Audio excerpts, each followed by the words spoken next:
I have called that game trash so many times, even while I'm playing it, especially while I'm playing it. I'm like, this game sucks. I hate this game.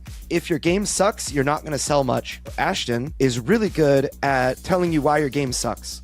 And we don't want to be super hateful, so we want to bring up reasons that it's not good, but also reasons you can improve it.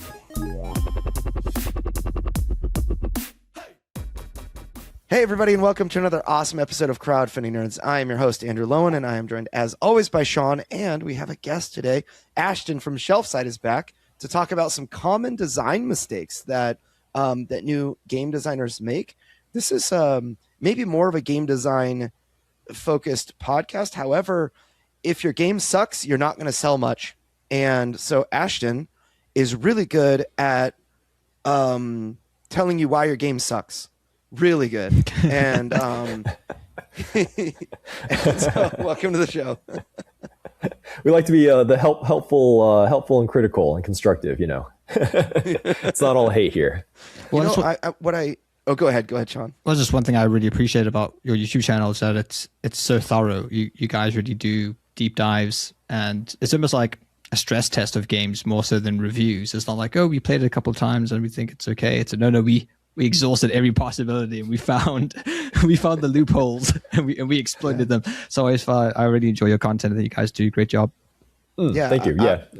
I feel the same way actually, because so one thing that frustrates me as a publisher is when somebody plays my game for like half of a game and they aren't good and they die and they're like, oh, this game's terrible. That it just feels unfair, and they write a review about how it gets a 1 out of 10 and whatever. But what you guys do is you will play you play a bunch and you get a really good sample size of content. And then it's not like this game's good or this game's bad. You're like, this is what I liked about it. Very, very specific, niche, tiny things. And then this is what could be improved. These were some issues that were cons, you call them pros and cons. And they are so nuanced because you have such experience with the game. And that's one thing that I've actually always appreciated about your channel. I think that's why your channel is actually one of the, in my opinion, the highest quality channels. You know, I hope that my next games get like great marks and everything, but even if they do, I still expect that you'll have a healthy list of cons that you'll find that like this could have been improved, and so it's a testament to your like the depth that you guys go to really research games. And I think that it even speaks to the way that your mind works, like you and Daniel and like the other team, very analytical minds, and with the capacity to understand why these things are the way they are. Thank you. Yeah, and I think it's also cool that I guess like if you want to send us a game and we cover it, it's like, well, maybe there's a second edition or a third edition, and that could be even better. So like that'll help everyone, right? Yep. I can say with certainty, I mean, Deliverance, you guys reviewed Deliverance, and there were certain things like, you know, we'll probably talk about some of those things as we talk about the errors and whatnot, common design mistakes that people make. But I can say that we went over that video and we were like, okay, what were things that they identified and how can we fix them? And so it definitely made our second edition better. And you still do rulebook reviews, do you? I know that was a service you were providing at one stage. Yes. Yeah, we're providing that. Yeah. Before I talk more, it's glad to be back. I mean, thank you guys for having me back on. Yeah, it's a pleasure. Good to have you back. Yeah, it's our pleasure for sure. So maybe like we can dive in and just say, what are the most common design mistakes that totally torpedo a game for you? Ooh, okay. Yeah, I guess before we start, as you were saying, the pros are pretty, straightforward. It's what the game is. It's what the game is how the game is quote unquote fun. Even though I don't like to use that word so much in reviews until the end, because fun is like such a subjective thing. But basically the cons are things that detract from the goal of what the game is trying to do. So, for example, you can't really say it's a con that the game is long. Like say I don't think a game should be any longer than 5 hours. So this game is 6 hours, therefore that's a bad thing. It's like, no, that's just like how the game is. But I think ultimately the con stuff, it's not really hard formula. Like it's not really hard math. Like there is some stuff that is, this card is, surely twice as strong as that card, not good.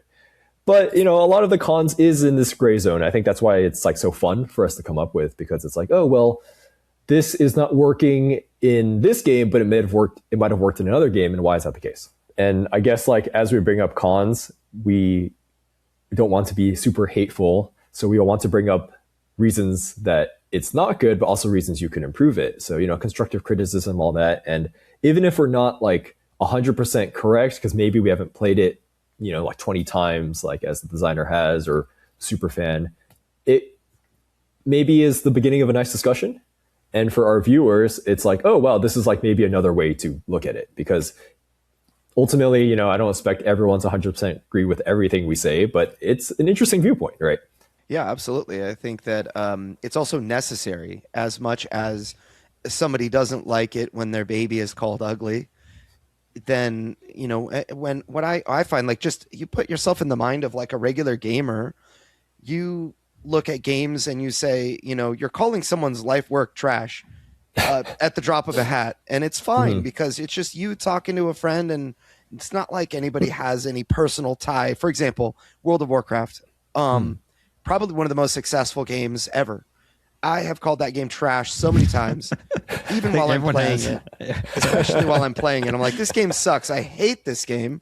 And as I'm on like my 8th hour of a 12-hour session playing it, but it doesn't mean that it's not good or successful, or that you didn't achieve your goals or whatever. It might just be like, what I might be saying is I'm frustrated, or this is not to my taste at this time, or this is not my style of game to play, or whatever. And those types of discussions are just normal to have between laypersons, between fans and whatever. But and as a fan looking at a particular game, I really would like to have an honest, unbiased, or if the bias is, if there's a bias, like, let me know your bias, but tell me really what your raw, unfiltered thoughts are, and don't sugarcoat it because you think a publisher might be watching and you don't want to hurt their feelings because you want them to keep sending products. I mean, maybe Awakened Realms, I don't know, you like cushion the blow a little bit because you want their next game. No. But I just feel like I just feel like it does a disservice to the end user, when you're not completely transparent to your the best of your ability, right?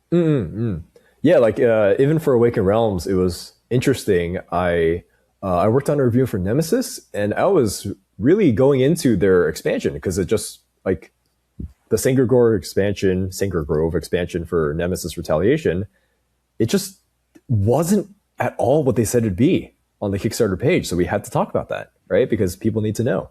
And then they posted on their Kickstarter page, like the entire review. So I was like, okay, yeah, it's, they like the transparency. I like transparency. Let's go. So one thing I did is on all of your reviews, you have timestamps, you have pros and cons. So I don't know if I went through all of your reviews, but I went through a lot of them, and I was trying to work out what are the common cons, because I think in terms of pros, you're probably this is what makes this game unique. This is what makes it special, but the cons are going to overlap. And I think as game designers and game developers are listening to this, I think if they can avoid cons or mitigate cons, I think they're just going to have better games overall.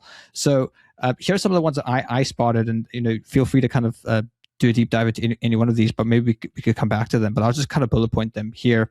So the first one was accessibility. I saw that a lot of your cons had to do with finicky components, things which were just hard to pick up, hard to read. The other one was like thematic text, where maybe on cards, instead of it saying, destroy a bunker, it says instead of it saying discard a card, it has something thematic like destroy a bunker or do this thing, which you're like, well, what's that? And you have to look at the rule book and figure out what it is. Another one was a waste of space on components. So I know there was quite a few videos where space wasn't being utilized properly on components. And that another one was swinging mechanics, so balance issues. And then second to last, we have quarterbacking, which would be interesting to work out how you think that could be mitigated. And then the finest one was tedious gameplay. And I think it's important that games don't feel tedious. It's supposed to be fun. So I suppose in any order, which one do you want to kind of dissect? But and feel free to suggest more if I've missed any. Yeah, I guess we can go chronologically as you're saying it. The first one is components. So at the end of the day, board games are a physical thing. There's the setup, the takedown, there's touching the pieces, just looking at it. And if that doesn't function on some level, we got to talk about it, because if you can't see what's you're supposed to be doing on the board, it's like, well, how am I supposed to play this? And I think a lot of visual things are something that they're kind of like unsung heroes of games, where if it's going really well, you don't really talk about it. It's just like, oh, the game looks good. Okay, I'm playing. It's easy to play. But if it's bad, then you really go like, oh, well, I can't see this. And then that kind of muddies the entire experience. I think good graphic design needs to be invisible, right? Mm-hmm. And like great components, and only the necessary components being there and nothing being fiddly. It's like an invisible thing that if it becomes visible, then that's because there's a problem. It's because they're, anachrony. There are so many bits. Oh my goodness. When I tried to learn that game, it was gnarly. Took like an hour for us to set up. Like, okay. Wow. The first time. Yeah. And this is where I think playtesting physically helps, because I'm sure a lot of, mini game designers now are using Tabletop Simulator to get their prototypes kind of drafted. And you can just teleport on within that app, So, but if you're at a table and the component is on the other side of the table, actually that's kind of difficult to see from a couple of seats back. And I think maybe that's something that catches a lot of game designers or game developers, where they haven't maybe done enough playtesting physically, and they've relied on this maybe the Tabletop Simulator ability to teleport and just be able to zoom in on components at any time. And that's something that might catch some people when you actually physically have it in front of people. Yeah, definitely. I think there is very simple stuff like seeing the board upside down or not, or just having small text that in Tabletop Simulator doesn't matter. In person, it's awful. Yeah, and then also like, some other component stuff, like if your pieces are falling apart, we got to talk about that. If your game requires a lot of shuffling and the card quality is not very good, then we got to talk about that. Although, for prototypes, we give it the benefit of the doubt because different manufacturer than it is. One thing is like double-sided components is a big one. Like that, if that's done, it has to be done well. Sometimes things are double-sided and it's a mess because you have to keep flipping them over and flipping them back over. I guess another thing also linked to component cons is a rulebook, because it is a component, and also player aids. And I found that a lot of games, they don't have player aids or very good player aids, because they might be made from the designer's perspective that goes, well, I've played this game so many times. Why would people need a player aid? The game's so simple, right? But the game is maybe not as simple as you think. And for a first-time player, they're very confused.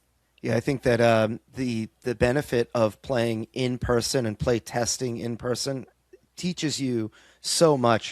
Tabletop Simulator has become, for my company, the dominant way that we test everything, because I've got my team is spread throughout the US, and it just gets, it just doesn't make sense for me now, especially given the number of children that I have, to go to like the local game store every week and find new players and try to play test. That's exactly what I did for the first game that I developed, and it was still really difficult to get a number of like more than like 2 play tests a week was really hard.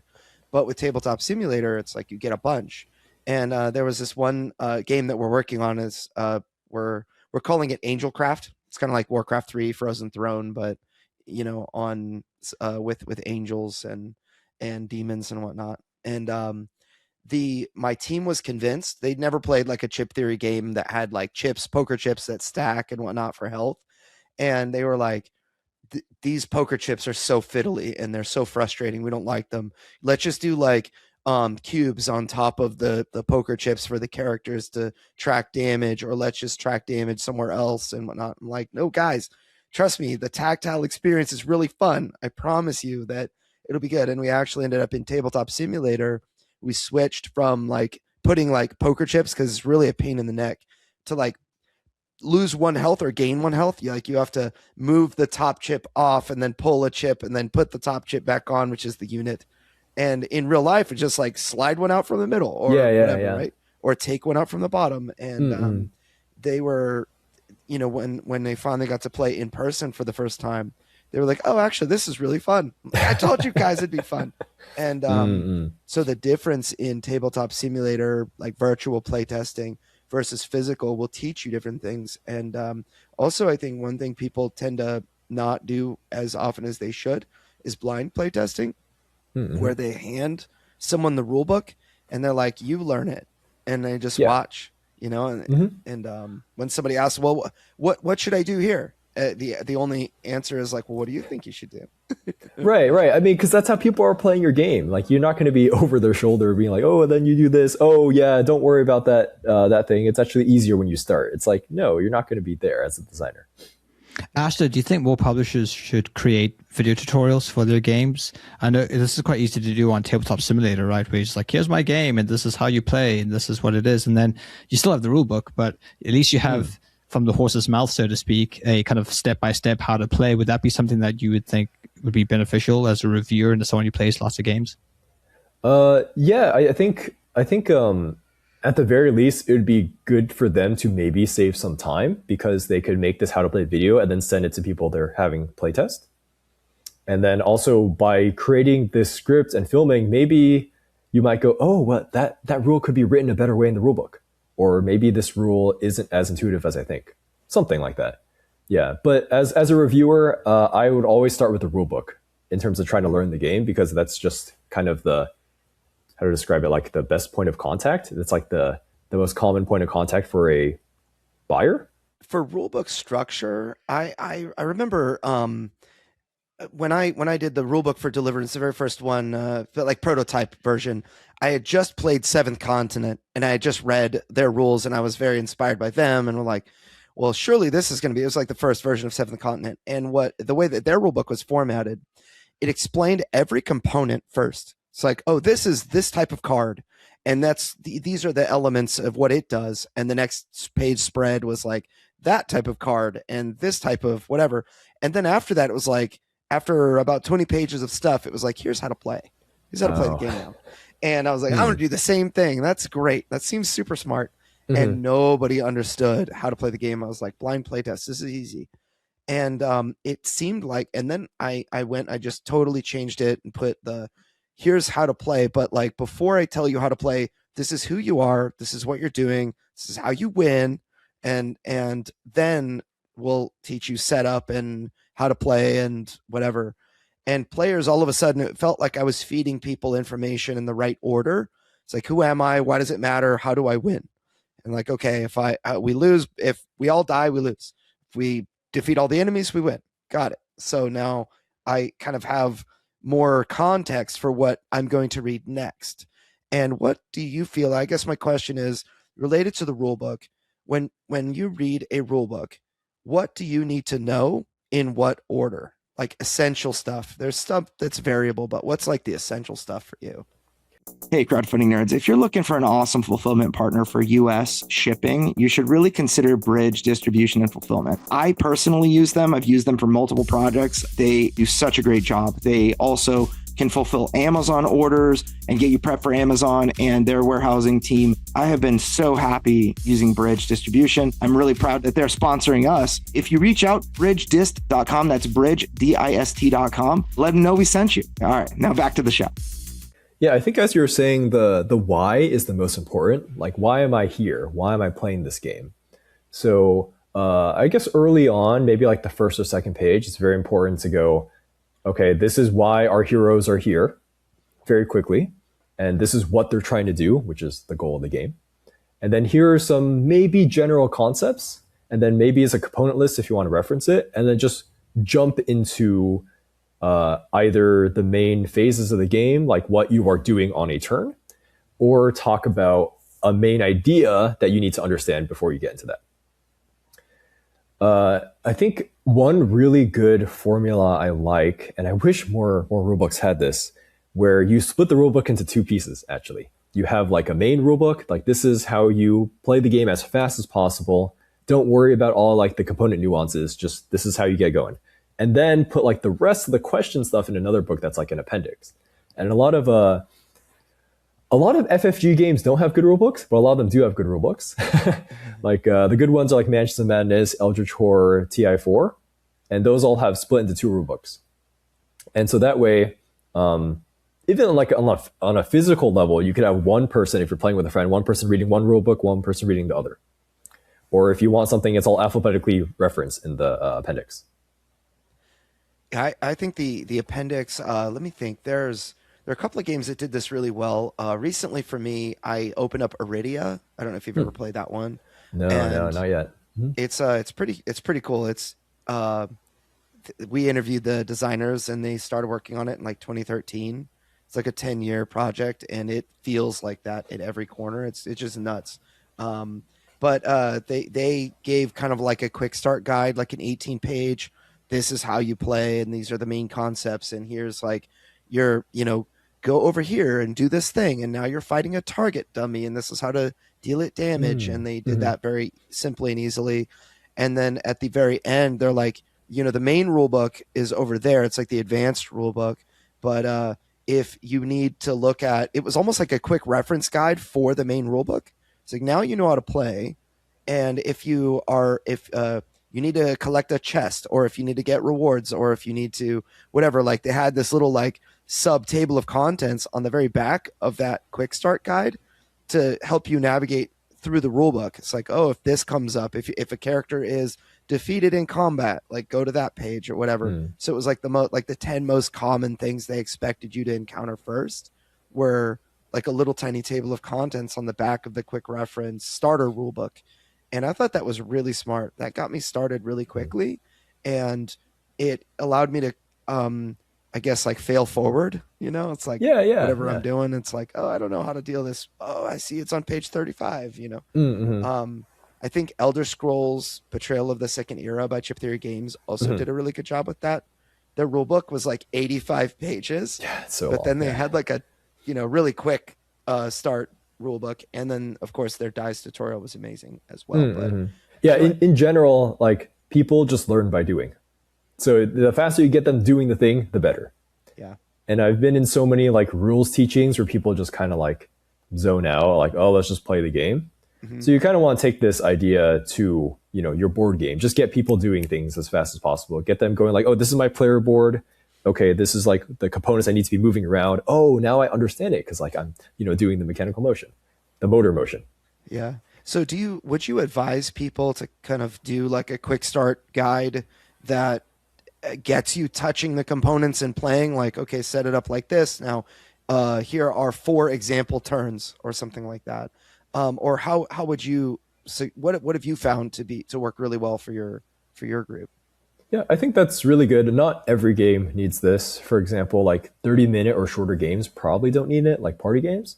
But if you start getting kind of bigger, then I even like it when the game tells you like a first game setup, like use these factions, like put these cards here for your first game. So that way it's as simple as possible. If you want to go the extra level, you can even package these things in a certain way so they're at like the top of the box.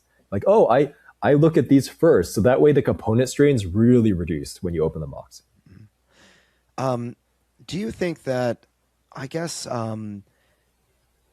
terminology is a real big one in games where it's like, like Sean, you were talking about this earlier. I think off air, we were talking about like, destroy your bunker, destroy 1 unit from your bunker. It's like, that means discard a card.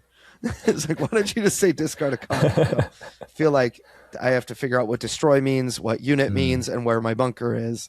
And those types of things can be really easy to the designer, but then the player who's just experiencing this for the first time, there's not like some commonly understood, what is a bunker in games, or where are my units or their units, or do your units also count as my units? And so is this plastic piece also a unit? Is this flag a unit?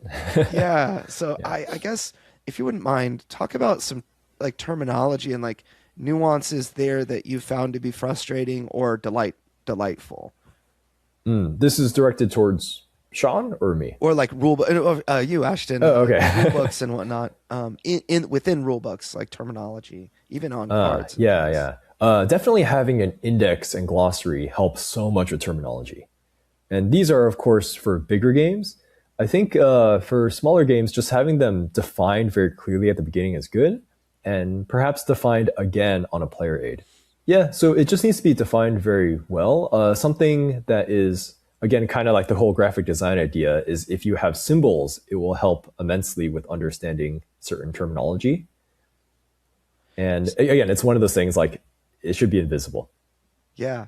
So, like, when you say symbols, do you mean, like certain games, like Euro games especially, will have oftentimes like Endeavor or Seventh Continent, or I mean, Seven Wonders. They oftentimes have symbols with no explanation. Do you mean like symbols within the text with a word that's like a keyword next to the symbol at all times, or just a symbol by itself that gets explained in the rule book somewhere?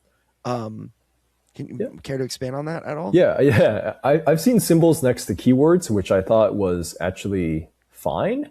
I think maybe Radlands did this. Another way to make keywords seem more like keywords is to just like italicize them or bold them, and a lot of card games do this. Yeah, I think bold for me especially is like, this is important, and it may be in the rule book. So, it's an indicator for me that is really helpful. Yeah. Also, to go back to what Sean was saying, sometimes if a word is not italicized or underlined, bolded, it's like, is this flavor text? Like when they say you are to execute another piece, it's like, so I'm like killing another piece, or is it actually like doing something special, like putting it in a special area? Yeah. And then how much? I know we had one client and they were creating a card game and they put like the resources on the left side of the card, but traditionally Magic puts it on the right side of the card. And I think there's these little kind of design memes that you can't really move out of, because people have just become so familiar. Have you noticed anything like that where a game has just kind of flipped the kind of the culture of where you put things, because that itself could help people understand the game if you don't reinvent the wheel. If everyone knows that resources go on the bottom right of a card, then they'd say, okay, this is somewhat similar to many, trading card games I've played. And it's a bit more intuitive. Have you noticed anything that stands out? I think when I was first playing, I was more cognizant of, symbols it should go on the left or right if they're resources or costs or something. But I think I've just played so many games at this point. As long as it feels clear to me, it's fine. One thing that's more unshakable is that usually the text should be on the bottom. And if it's in the middle or the top, it feels very off. And maybe, one thing that in regard to that, people love unique art pieces, unique illustrations. If people are making like their dream card game or whatever, a lot of people will default back to spending money on a unique illustration for each individual card, and that means like the top third of the card is taken up with an illustration, and text is typically below that. How important do you think like illustrations are on cards, and versus just simply having the instruction there? In terms of gameplay, it doesn't change too much besides making it more recognizable. But in terms of, I guess, getting people to enjoy your game immediately, it's good. Like if you don't have that much art in your game, I wouldn't really call it a con, because maybe it's just not in your budget. But it's probably a pro if you have a lot of art. So Ashton, one thing that you mentioned was swinging mechanics. So maybe you want to type into that as something that you find. Maybe it's surprises would be another way of saying that. People don't like to be surprised, or you sort of want things to maybe be logical. So if you're doing something and suddenly something sprouts up and it changes the game for the worse, and there's no way to kind of mitigate that. Is that what you're talking about in terms of it being frustrating or it being a con? Yeah. This is definitely one of those gray area things. It's very hard to exactly pinpoint like what makes something always swingy.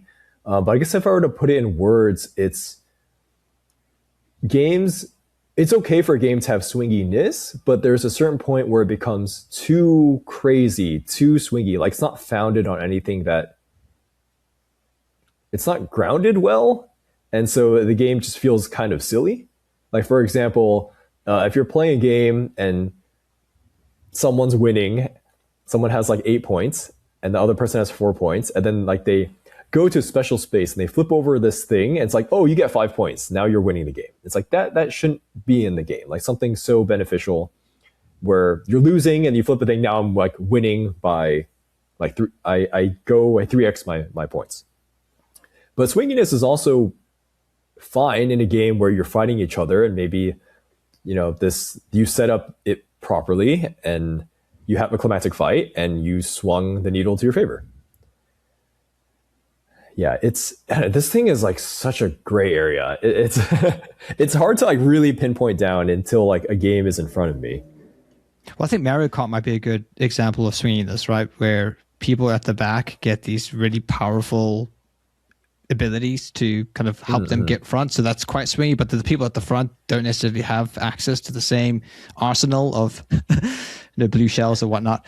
So that might be an example of where swinginess can be appropriate as somewhat of a catch-up mechanism for those who are trailing far behind, but not to the detriment of the people in front necessarily, more so just so that they're not falling super far behind. It gives them a chance to at least catch up. Right. And in Mario Kart, there's ways to benefit the winner because they don't have to deal with people shooting green shells at them because they're so far ahead, and they don't have to worry about people bumping into them. And it's also, like a short, silly game. So some swinginess is fine. I think another example that's good is games with exploration. So exploration in games, like a lot of 4Xs, they'll put in exploration where you are you're moving your piece somewhere new, you flip over a thing, gives you something.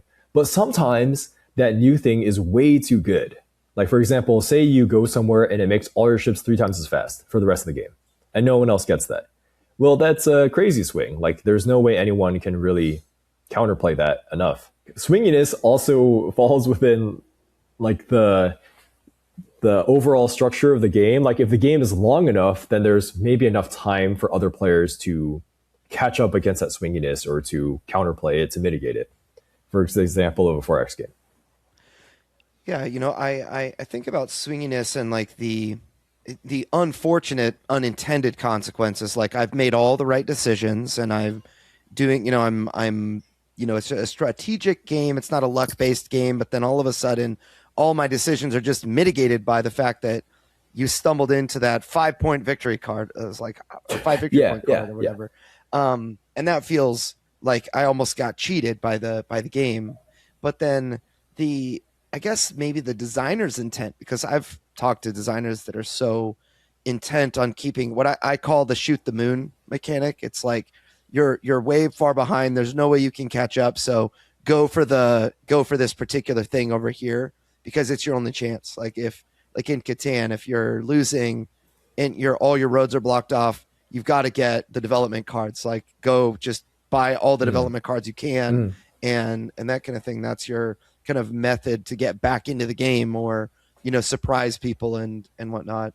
But the catch up, the idea of like people falling behind, like I think about a board game like Heat that does this really well, where you play, you're racing around a track and the player in last place, or maybe the 2 last placers, get bonus movement just because like you're in last place, so you get bonus movement. And what happens is that everybody kind of remains within the same rate. Like the people that are making good choices may be out in the front, but the people that are in the back don't feel like it's a total loss and they're about to waste the next hour of their life finishing something that they have no hope of winning. And I think the intent is good to try to make sure that every one of the players feel like they have an opportunity to come back, or they have an opportunity to, to overtake the guy that thinks he's super smart, but I have this other strategy cooking that he's not realizing or whatever.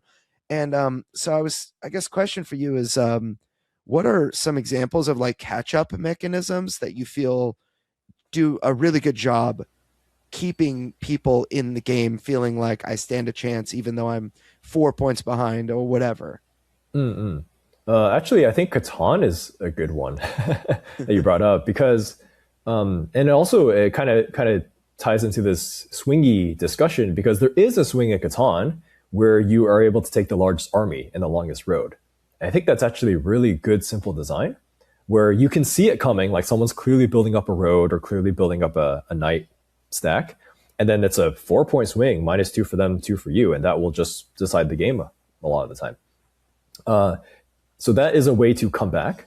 Another way to come back in Catan is like the interplayer, like just interacting with other players. Like say someone's winning, oh, let's like box him off on this side of the board so he can't build any more roads. Or let's all trade amongst ourselves. Or let's put the robber in his space. What about in like cooperative? So we've competitive. One of the things that's nice about competitive is if somebody gets too big for their britches, all the other players can kind of gang up on them. But what about cooperative games where it feels like the game is getting too far ahead of you as a group? Do you feel like there's any game that really stands out to you as a way that kind of you can catch up, or by maybe taking more risks or something? Anything stand out to you?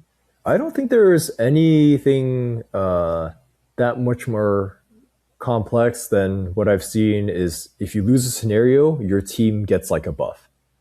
And then so you get back into the next scenario a little bit stronger. The Gang, I think, does this really well. It's a cooperative poker game where you're trying to guess your hand successfully across best 3 out of 5 rounds. And so if you lose a round, then your team, which are like a team of heisters robbing a bank, they'll get like a benefit, like a muscle to like change one of your cards, or like now someone has a hidden jack up their sleeve, they can change out their card when they want to. And so that makes, if you lose like 2 games in a row, well, now you have 2 benefits. And so hopefully you can win the next 3 in a row. And one other thing I wanted to bring up in regard to this is, have you watched The Amazing Race? Oh, no, I've seen like a couple episodes when I was a kid. Okay, so they're like, I don't know if you've watched Survivor or those other types of shows, but The Amazing Race is, it's like a real life game where pairs of people are trying to get from one location to another, and they have no money to start, or a very limited amount of money to start, so you can take a taxi or whatever, but eventually you've got to get to this airport, and I think the plane tickets are comped, and there are only a certain number of seats available on various planes, and so some groups may get there 5 minutes earlier, get the last ticket on the earliest flight, and all of a sudden there's like a 4-hour difference between where one group is and then the next group in regard to the race. So the people that are in the very last place have an option oftentimes to go entirely off the correct direction and look for there's like some sort of charm or statue that you can get that automatically advances you to the next round. And so if people are hopelessly, and if they feel like they're hopelessly in last place, because oftentimes they can't see other competitors or anything, they can choose to go way off into the jungle and find this statue, which is an automatic qualifier, shows them the end, the very end point they have to get to, and lets them leapfrog ahead of everybody else. Does this exist in board games? Like, should it exist in board games? I've never seen it in a board game, in a cooperative board game, I guess.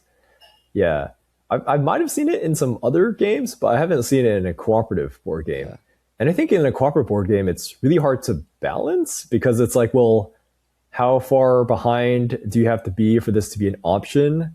How far ahead should it make you go? Whereas like in a game show, it's pretty easy, where the producers are like the DMs, right? They're like the GMs, or like Hunger Games, have all these like overlords looking at the game. Oh, you're too far behind. Here you go. Here's like some food, or here's like a bow and arrow. So yeah, in a board game, I think it's a lot harder to do. I've seen it in competitive games where maybe you're losing, you do kind of like a Hail Mary. It's like, oh, well, I'm losing so much, but I'm going to go to the sideboard and commit everything to the side strategy. And maybe I'll dig something that gives me like an extra 2 points. So one thing that you also mentioned in your cons was quarterbacking. And we've been talking a lot about cooperative games. I think this is just the unfortunate side of quarterbacking, which is something that is more of a social phenomenon rather than something that's explicitly in the game. I think some people, their personalities, various levels of competition, they tend to maybe boss other people around. Have you found a game where quarterbacking is discouraged, or is there really just no way to get around this in the tabletop space? Yeah, they're actually, to go back to the gang, I think that's a good one. A lot of games that somehow block your way of communication, whether it be through like you don't have information about other people's hands, or you just can't talk, or you can talk like a limited amount, are really good at that. So, in example, the gang, you can't see other people's hands. It's like a poker simulation. You can't see other people's poker hands, and the goal is to assign rankings to all your hands. So if I can't see your hand, I can't rank it. So I can only rank myself and guess what you're doing. And there's ways to interact with other players by like discarding their rank, but you can never assign them a rank. So I guess that'd be a good one, like having mechanics where you can never like assign someone to do something directly. But as you're saying, quarterbacking it is kind of a gray area thing because at some level it is very social, but we do put it in our cons because I think there are ways for designs to encourage quarterbacking too much, and there's ways to slightly discourage it.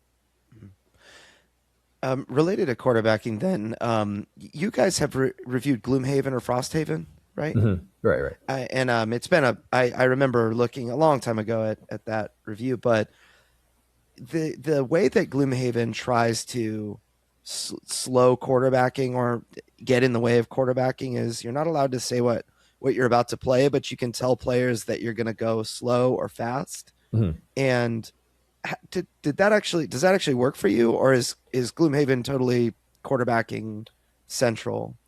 I think that is, yeah, that one's kind of funny because you're not allowed to say your number, but at some point you might be able to memorize other people's numbers. And so when they say, oh, I'm going really slow, it's like, okay, well, they're going like single digits. So you can iron it in. But from what I've seen from Frosthaven is that the game is just so complex, and there's so many things you yourself have to do. You don't understand the other players' asymmetry as well as them. So you just can't quarterback them because it's just too complex. So that's kind of like a weird built-in thing with games that have more complexity. It's just you cannot simply quarterback other players. Spirit Island is a good one where everyone has their own player board. So because you cannot simply track other people's player boards as good as them, as well as them, then you can't really tell them what to do. You just kind of have to give them some benchmarks like, oh, we should be doing this. I think that's a really smart way to, that I tend to be one of these kind of quarterbacking players. I like to win. Winning is fun, so I must win. And my favorite thing is when I can play a game. So like the types of games that I play, we were talking off air about Pandemic, I don't know if we mentioned it before, but on the podcast, but it feels like one player can play all four positions very easily.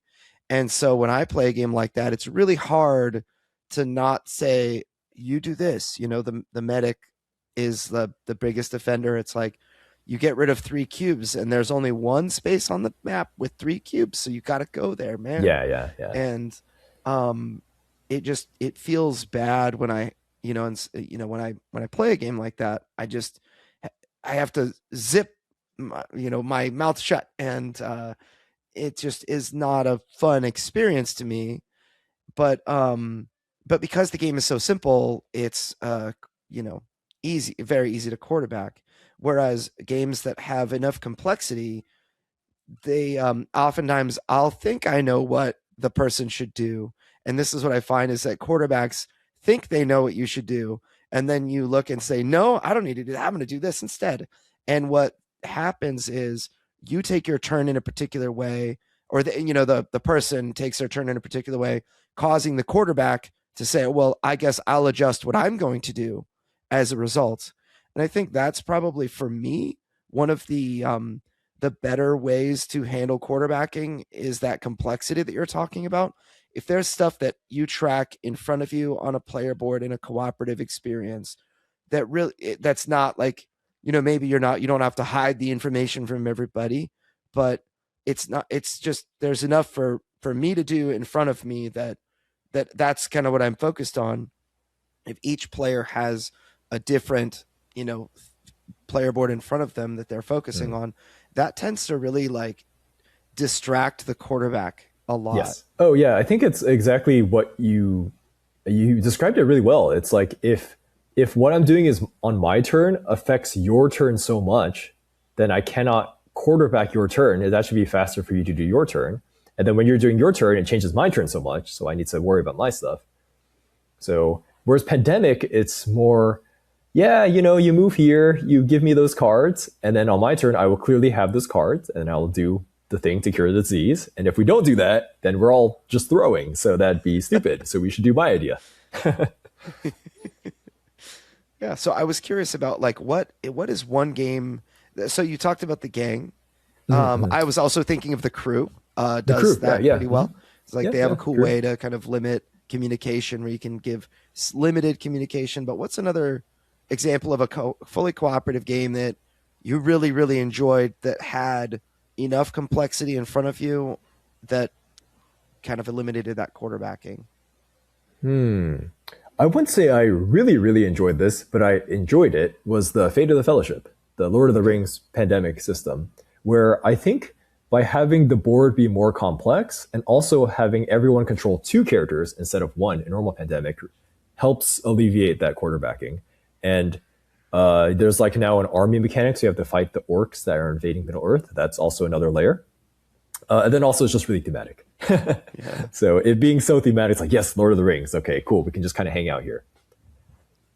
So one thing that you mentioned as another con was tedious gameplay. And I imagine this just arises where you often see this where people might have a video game that they really like. It's like, I want to create a board game inspired by this video game. And then they just port the video game to the tabletop. And it doesn't work well because in a video game, you have all these systems that can keep track of all these different mechanics and things and all the math. So I think maybe some of the tedious gameplay comes in where there's some game design, there's a desire to almost create a video game on the tabletop space without kind of realizing that it's a completely different medium and that you have to kind of abstract a lot of things. But maybe touch into tedious gameplay as a gameplay con for yourself.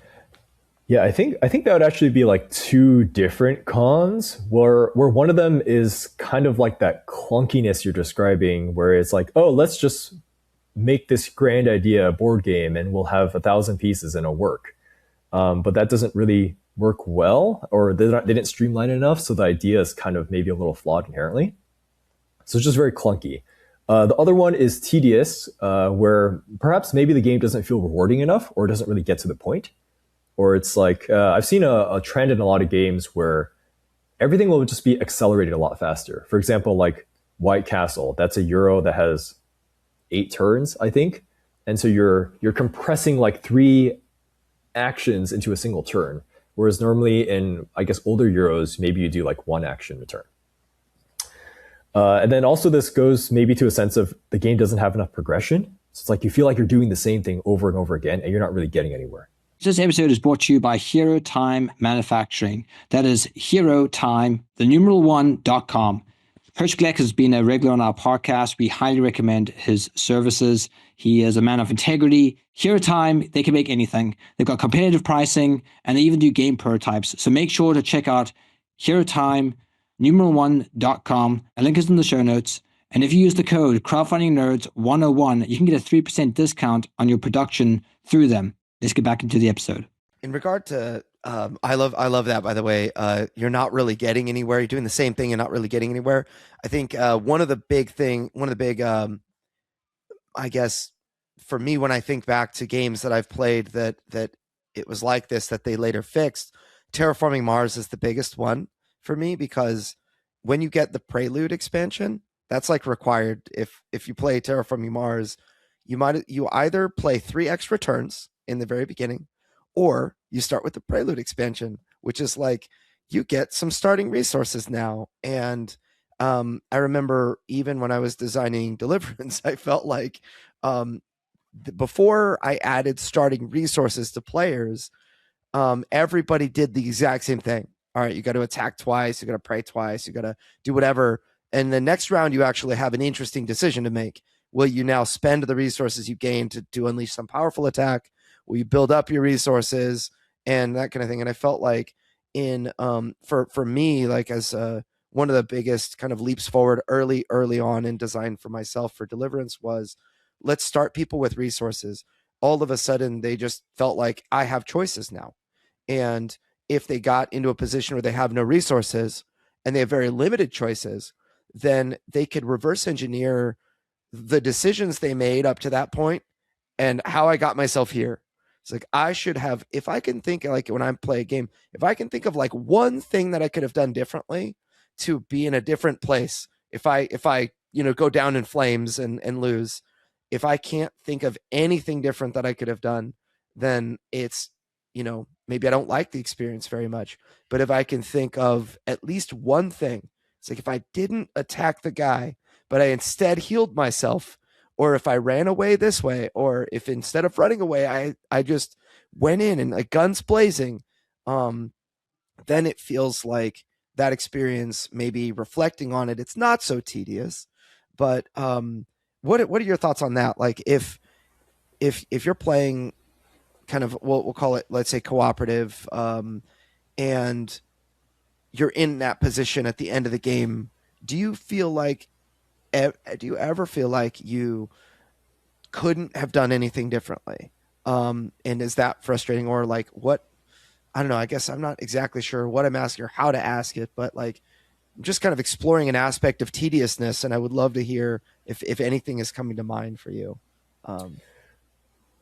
So what you're asking is like it feels tedious to lose, maybe? Well, I guess if you can't identify anything that you could have done differently and you lose, is that tedious, or do you feel like you should just give it another go and maybe you didn't discover what you should have? Or I mean, I'm curious as to like how players generally would feel. Like we're talking to a lot of game designers and people that are hoping that when my game gets into your hands, you're going to really enjoy it. And to have that feeling of, I don't know what we could have done differently, but we just got decimated. Is there something missing from the game, or is it a rulebook issue more than anything, like, or is it a strategy? There's a layer of strategy that you just need to know, or that's probably like a player agency issue, where it's like, oh, I just could not have done anything different because there's nothing to do. And so how did I lose? Well, other people ganged up on me, which is maybe like a political issue, or it could be a randomness issue where it's like, well, I played perfectly, but the guy flipped over 5 aces, obviously, not possible, but they flipped over like five banana cards and they just won. And that's just how it is. I think there may be a slightly different discussions. I think something interesting about tedium when it comes to like cooperative games or maybe campaign games, where you don't want every scenario to feel the same. And so it feels tedious in the fact that when I start the game, I have to do the same thing every time. Like I'm always moving 2 spaces at the start of every mission. It's like, well, it's very tedious. Another thing with tedium is like combat could be tedious, or like the sense of like grinding in a video game, where tedium, if we go back to World of Warcraft, it's like very tedious to grind to get EXP and loot. And a lot of board games, they don't have that because they know that they don't have all the flashy sound effects and like the cool visuals and like the voiceovers and like the animation of it dying. They don't really have that as a reward mechanism. So they have to really get to the point of the interesting stuff than just existing in this like, oh, you get to just fight this monster over and over again. There's Alex Radcliffe of Board Game Co. He said something, is one of the things that frustrate him is when games are like skirmish battle type games, and the right choice is generally always to move forward and attack. That is something that he has identified as very tedious to him. And I was trying to kind of understand why, like what makes it so that a skirmish battle type game is not just a move forward and attack. Like if you control, one hero and there are enemies in front of you, games like Lord of the Rings, or, that's the one I'm more familiar with Fantasy Flight Games, the Lord of the Rings, Journeys in Middle Earth. They, okay. like you're not just attacking the enemies that are around, but you're oftentimes trying to kite the enemies to get to open a gate or to unlock something. What are examples of games that you really, really enjoy that might have that move forward and attack, but that also have some other mechanic that would avoid making that moving forward and attacking into something, turning it to something tedious? I don't know if this strictly counts as a skirmisher, but I think Nemesis Retaliation is really good because you're not even sure if the other people are on your team when you do actions. So do I move forward and attack because that is helping me, but it's also helping them? Do I run the other direction towards the base or towards the landing pad? Do I run the other direction to get healed, or do I not move at all and just start trying to mess over the other players? So I think having that win condition obfuscated and motivations obfuscated is really, really clever. I guess if I were to think about other games where it's like, oh, you shouldn't just move forward and attack, is maybe you need to prepare for a next round. Like you need to channel a spell, or maybe you need to go in a different direction because there's another route to take. So Ashton, we've covered quite a few cons. Is there any others that we've missed or that come to mind that we haven't touched yet? Yeah, I have a lot here. Let's dig 3 in. hours later. Yeah. Lightning round. I think imbalance is a pretty big one. I think we talked about it before, but it's also, imbalance is a weird topic because for what we're thinking is that some people might not even see the imbalance in a game and they'll still really like it. One big example is like Scythe, right? The game is pretty imbalanced. I believe there's 2 factions that if you get a certain alignment, they're just going to destroy everyone. But also, sorry, go ahead. It's the Ruse Viettes and the mechanical. It's like you're going to shred everyone.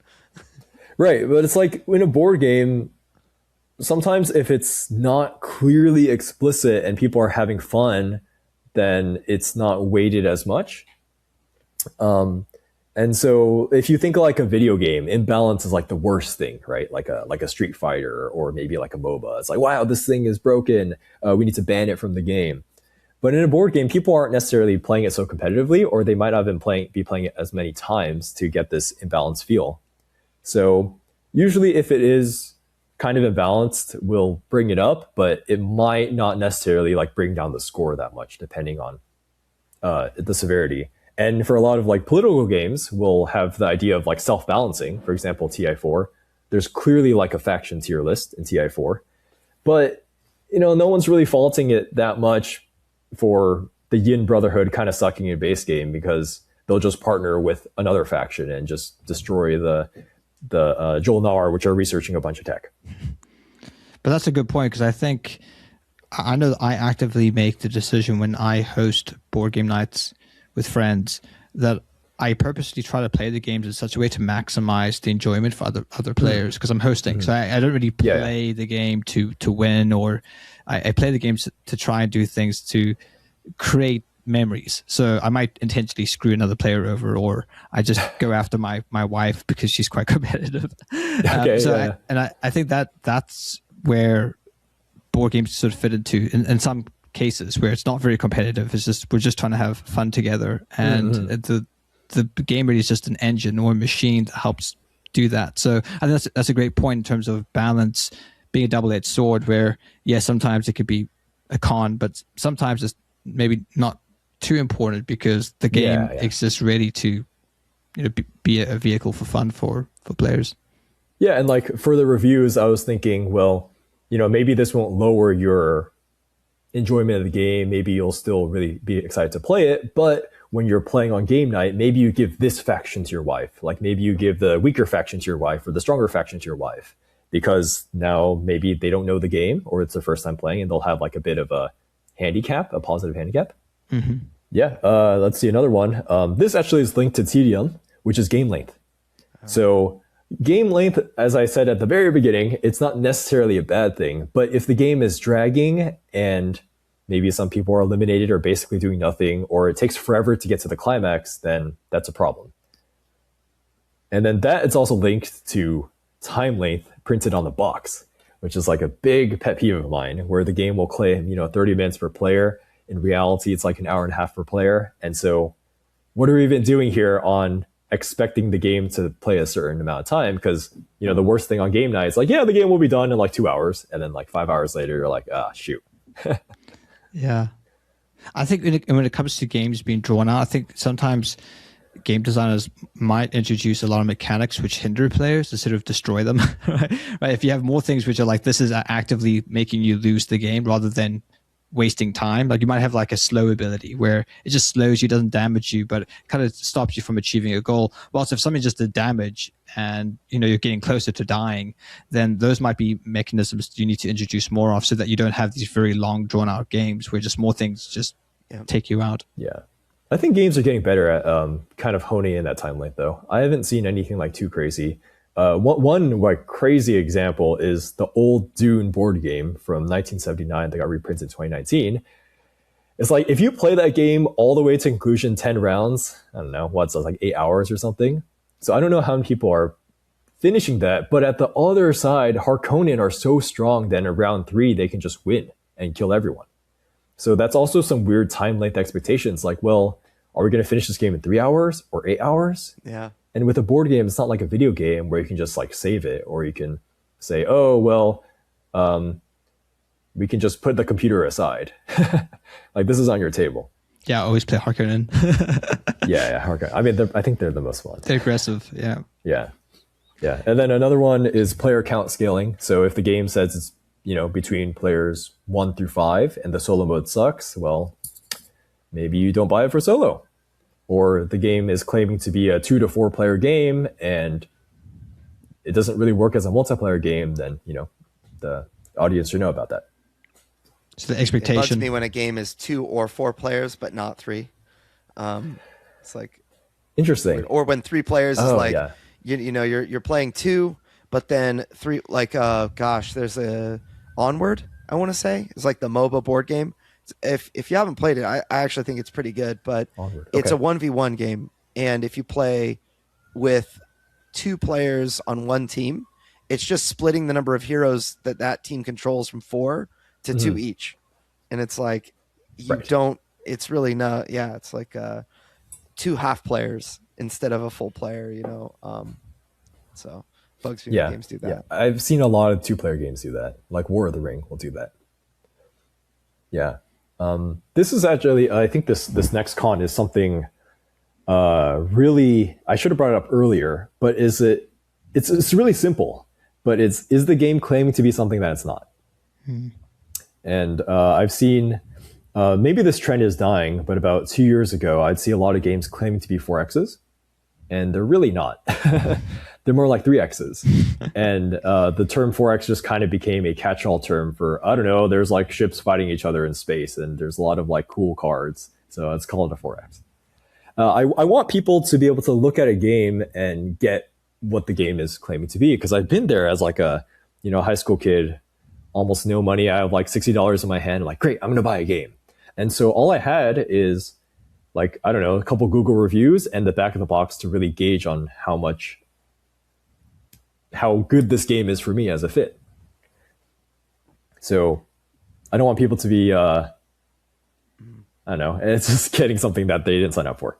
Yeah, so I see a lot of these cons you've mentioned, like playtime, player count, and this recent one is that it's about setting those expectations, not doing a bait and switch. So people are going in with a certain expectation in terms of it's going to take this long to play, this it's suitable for this many players, and this is what I'm doing in the game. It's actually thematically or mechanically relevant to what it says it was. So that's interesting. I think when it comes to marketing, that's also important. You want to make sure that you're accurately communicating the kind of key concept of your game, or the key, probably what's maybe more important, the key feeling of your game. Because I think at the end of the day, people are going to walk away from the table, not necessarily remembering a mechanic, but the kind of the feeling. So if you can communicate that in your advertising, I think you might be in a better position to kind of show people what the game is really about.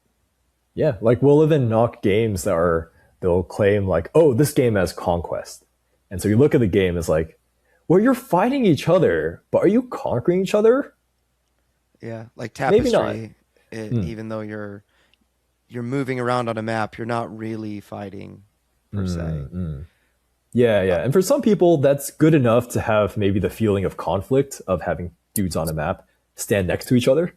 But I don't know. You gotta make these terms mean more. Yeah. And I guess the last thing I have is just anything miscellaneous. So if it's a campaign game that opens up a whole nother Pandora's box of possible problems, like how is the theme presented throughout the game? How are the characters throughout the game? How does the campaign unfold? What are the unlockables? So that's a whole nother thing. And that's why campaign games take so long to review, aside from just playing them throughout. And then maybe like the theme doesn't make sense. Some parts it just doesn't make any sense. I mean, I remember for Fate of the Fellowship, it's a Lord of the Rings game. And one of the win conditions, it's linked. You can destroy, before you destroy the one ring, some of the characters need to go out on their side quests and kill a bunch of orcs. It's like, why? I don't know. They need to do it for the game to function. But thematically, it makes no sense. Yeah. Well, what's your thoughts on victory points? Games that have victory points. I always feel like that's a bit of a letdown. You know, I always like games which thematically end. Like it's, you win when you capture the castle or you cross the finish line. I don't like games where it's like, okay, take out your calculators. Now it's time to count your victory points. I always feel like it's a bit of a letdown. It's like, oh, I'd prefer if it was like something in the game. It's like, okay, you reach this point or you destroy this thing or you've captured that. So yeah, maybe quickly in terms of wrapping up, what's your thoughts on victory points? Yeah, I mean, I don't think victory points are explicitly a con. It's like very subjective. But if endgame scoring is way too messy, then that could be a con. But yeah, I totally feel you where it's like, oh, if I get 3 points from sheep and 5 points for each pair of cows and then 2 points for each fence, it's like, okay, we're going to like take out the scoring pad and write them all down. Yeah. I just played a game with a newer guy a couple of weeks ago, and actually one that I had on my shelf for years and never played is Crusaders by Tasty Minstrel Games, I think is what it is. And the guy was so stressed out trying to figure out like how to make his last 2 turns good. You know, he's like, do I get like, I need one more, castle and I need one more this, but I don't know if I can get both, and I'm freaking out. And, so it certainly is like a big con when you're trying to, put all the things in your head. I think any game that asks you to remember a lot of things, I would counsel people that newer players aren't going to be able to remember as many things because, veterans like the 3 of us on this podcast are like, I know how to track the amount of health I have. I know that my maximum hand size is 5 or whatever. That's like really easy. That's not something I have to remember. But when you bring my mom in, or you bring my friend that is more interested in like working out or swinging a hammer than like playing games all the time, that's something that's like, just don't tell him about the maximum hand size. He has like 12 cards in his hand, trying to figure out what the heck he's doing. And just like, it's fine. Yeah. It's fine. Yeah. I find that people can only remember like, typically they say between 5 to 9 things at any given time. And wow, I like that. Huh. Okay. Yeah. That's really good. Yeah. And actually there was, I think it was Rob Davio who gave a talk, and that's where I pulled that. And he said his game design axiom, like the self-evident truth of game design is for him, it's a rule that he put in place that there are no negative ongoing effects in his games. So like, the things that's like, if you move a space, then you're dealt 1 damage. But this card over here is what tells you that you're dealt the damage, not the pit trap of spikes that is, printed on the board in front of you. So just remember that, and if you gain this resource, you're gonna lose that resource. That's something that you kind of have to remember as a player, but there's no positive incentive to remember. And so like, oh yeah, I'll remember that so that I can lose the game or so that I can be in last place. That's not how our brains work. Our brains, they tend to function positively. Yes. It's like, oh, when I move 1 space, I gain a resource. That is something I'm incentivized to remember. Right. And oh my goodness, if I forgot, then we got to go back. I got to draw 1 card every time I moved and then 1 extra just in case. Yeah, it's like that's interesting because a lot of dungeon crawlers, like fundamentally, they will have negative conditions. They will have like wounds and poisons. Like every time you take damage, you take more damage. So, yeah, it's a common mechanic for that sort of game. But again, I haven't seen this in like a Euro, like Wingspan. Yeah. There's no like birds dying. Like, you must discard birds. Yeah. The Poacher edition. The Munchkin edition, Wingspan Munchkin edition. Yeah, actually, I look back on the game that I made.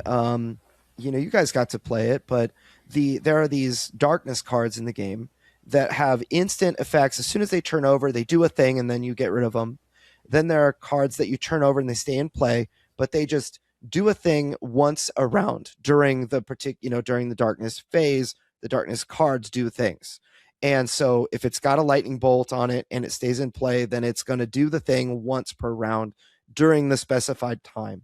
And then there are the third kind of class of cards that just are passive. They stay in play. They have some sort of ongoing effect like that. That's like, oh, if every time you move, you're dealt 1 damage, or before you gain a resource, you have to roll some dice to see if you do gain that resource or not.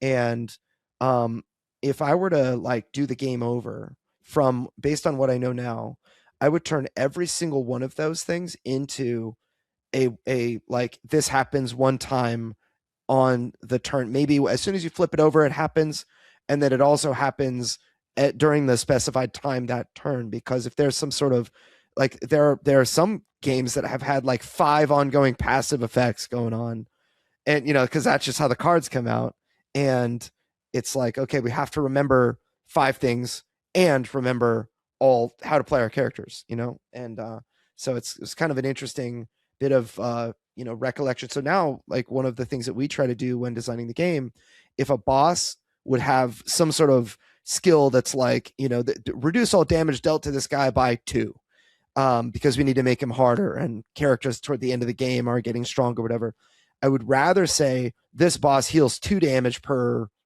angel, or 4 damage, or something like that, because that's like a one-time thing that when it's done. But versus like the passive thing that I just have to remember. It's like I'm doing, that's kind of going back to that. Your brain is the computer for this game, rather than the computer doing like, oh, you have a 27% crit chance and you deal 151% damage when you crit. That's easy in a video game, but in a board game, that it becomes like impossible to remember.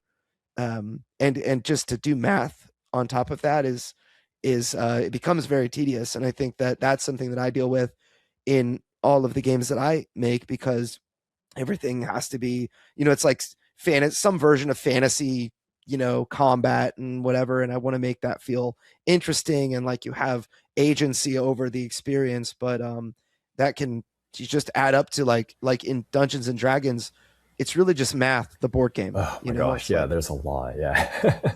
So yeah, I mean, if we bring up I think an interesting maybe counterpoint to this thing about, oh, we don't want negative passive effects, is Eldritch Horror, a game where you have, you're globetrotting and you're trying to save the world.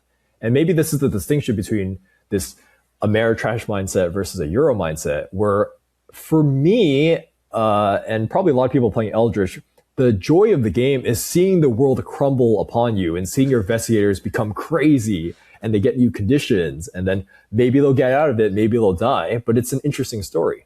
But in a Euro, that I guess that wouldn't happen as much. Yeah, that's a good point. Also, I guess it kind of brings up the concept from the very get-go, and I have these conversations with my team and myself. What type of person are you designing the game for? I think about a game like Cloudspire, which is a game I really enjoy, is so complicated. And just to be able to make a good choice, you kind of have to memorize your whole faction sheet of like every single upgrade you could get, because you've got a certain amount of resources. You've got to get upgrades in the right order, and you don't want to make a dumb choice. So you've got there's a heavy learning curve. But the players that love Cloudspire, there are a bunch of them, and they feel like this is the game for me.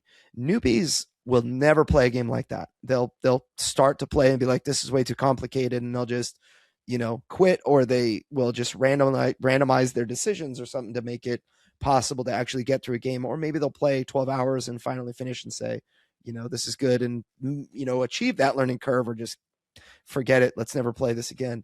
But I think the idea is like, if you design a game with the level of experience of your players in mind, I think you'll really do well. And it may not be like, let's say for me, anything that's like really simple, like the Fox in the Forest or whatever, that's not really my cup of tea.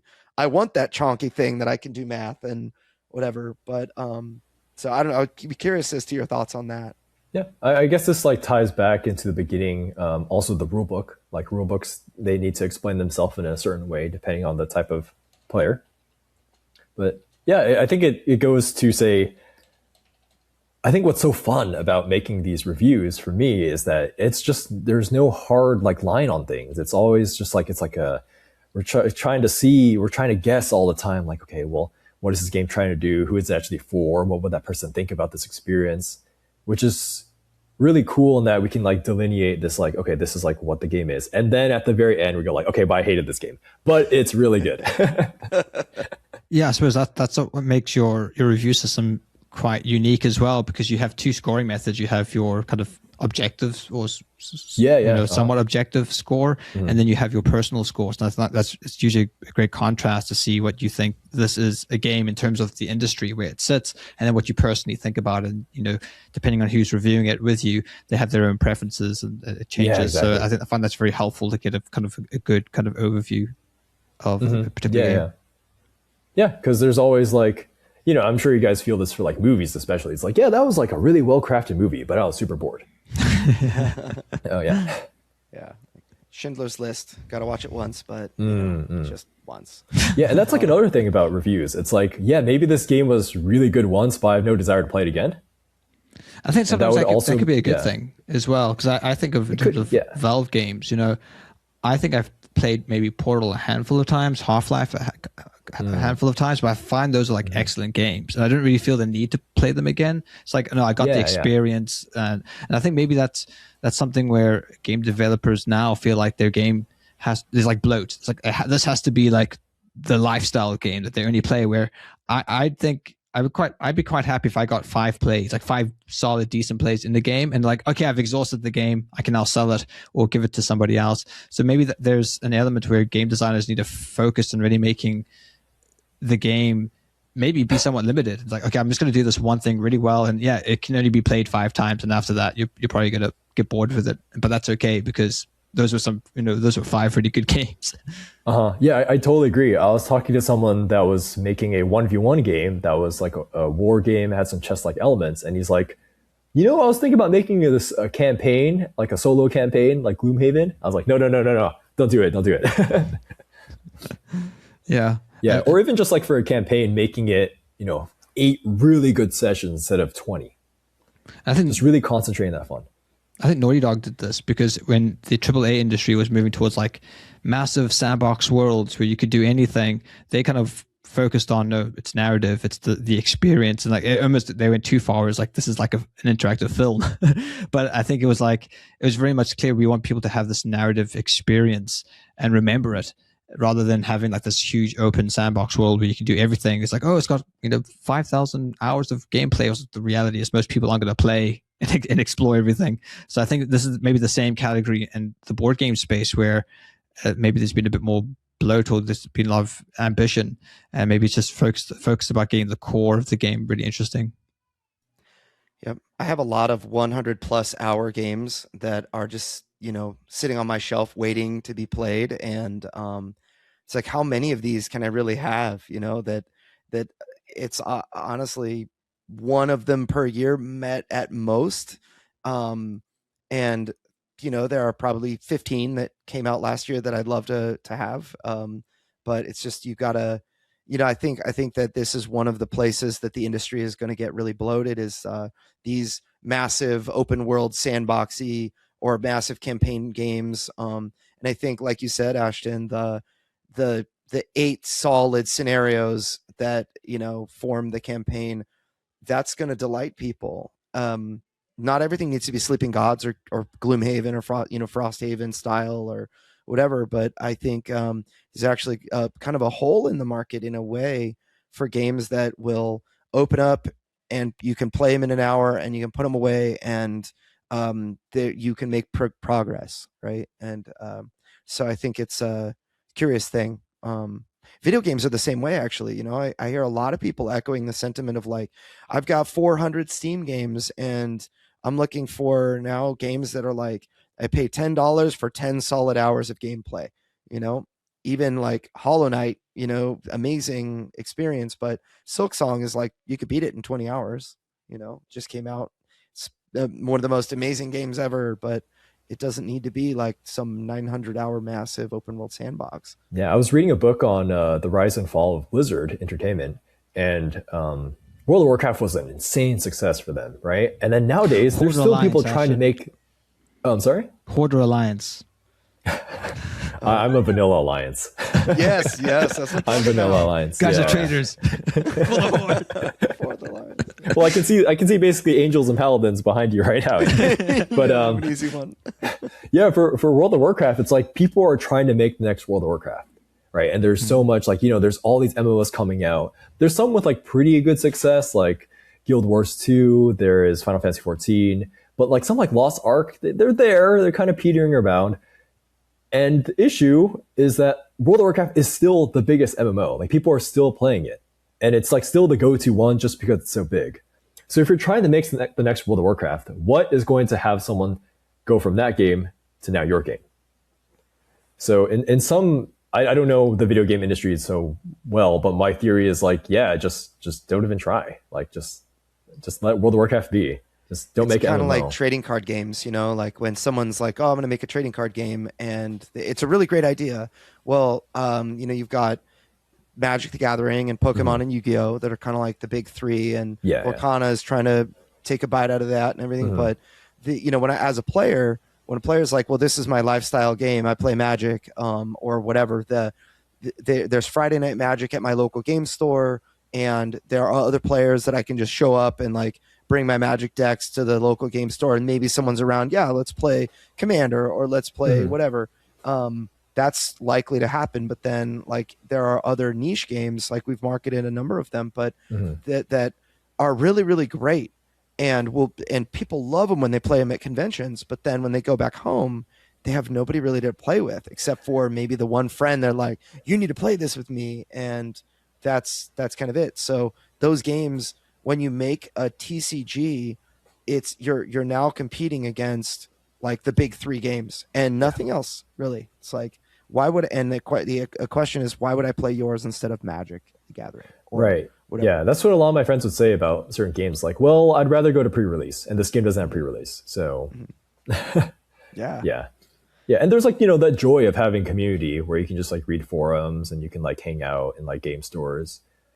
But I guess also TCGs are a different mindset compared to normal board games too. And maybe this could be another podcast discussion. But it's totally different.